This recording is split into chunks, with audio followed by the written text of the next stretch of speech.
Damn foreign film. She'd had to see some French film for class.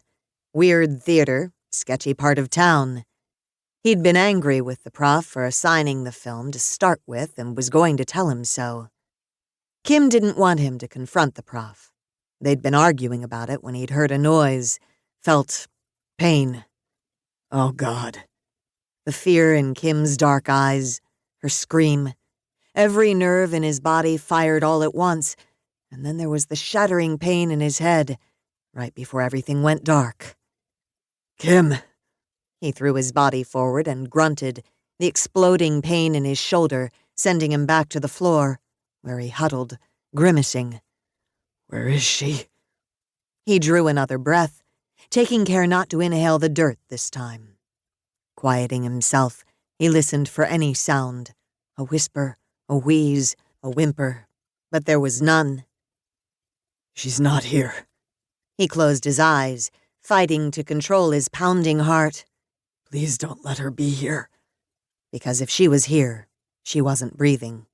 If she was here, she was hurt, maybe dead. No. No. He shook his head hard, wincing when the pain spiked deep. She got away. Please let her have gotten away. Away? From what? From whom? Where is here? The panic rose in his throat, choking him. Calm down. Think. You know how to think. Thinking was what Ford Elkert did best. He closed his eyes, forced himself to calm, to think, to remember. It's cold, which told him nothing. It was December, for God's sake. He could be anywhere north of Florida.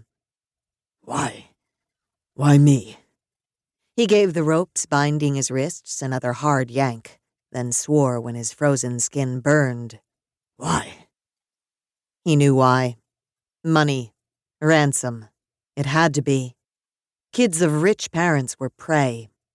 He wondered whether they were contacting his mother or his father. He hoped his mother. Dad won't pay a dime to get me back, he thought bitterly, then pictured his mother and his heart clenched. Mom. She'd be terrified, out of her mind with worry. Because his mother had prosecuted enough of these cases to know what was happening to him right now. Enough of these cases. Oh, no. Hell no. His stomach turned over as he considered the alternative. It was the case. Oh, God. The case he couldn't wait to see over. The murder case that had consumed his mother for months. Those trashy Millhouses. Reggie was the killer, but the rest of the Millhouses were probably just as bad. They just hadn't been caught yet. They hate Mom. They'd harassed her, threatened me. If the Millhouses were behind this, I'm fucked.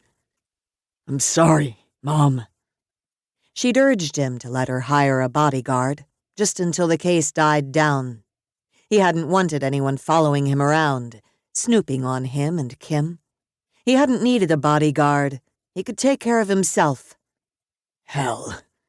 He'd taken care of himself so well that he was trussed up like a Christmas turkey, probably waiting for the same fate. He blinked hard, shook the tears off his face. Stop it, he barked at himself. Crying won't help you get away. And he had to get away. Kim needs me. So think. Breathe. He forced himself to calm, willed his mind to hear the voice of his mother's friend Paige, who taught self-defense. He'd taken Kim to Paige for instruction because he'd wanted to keep her safe, even when he wasn't there to protect her. You were there, his mind mocked, standing right beside her, and it didn't make a bit of difference. He fought the terror that closed his throat. Please let her be all right. I'll do anything. If something happened to her because somebody was trying to get to me, he'd never be able to forgive himself. You might not get the chance to forgive yourself, or to save her if you die here, so stop whining and think. He tried to remember what Paige had said, but he'd been watching Kim from the sidelines, admiring her body as she practiced the escape moves Paige had demonstrated. He'd been thinking about what they'd do when he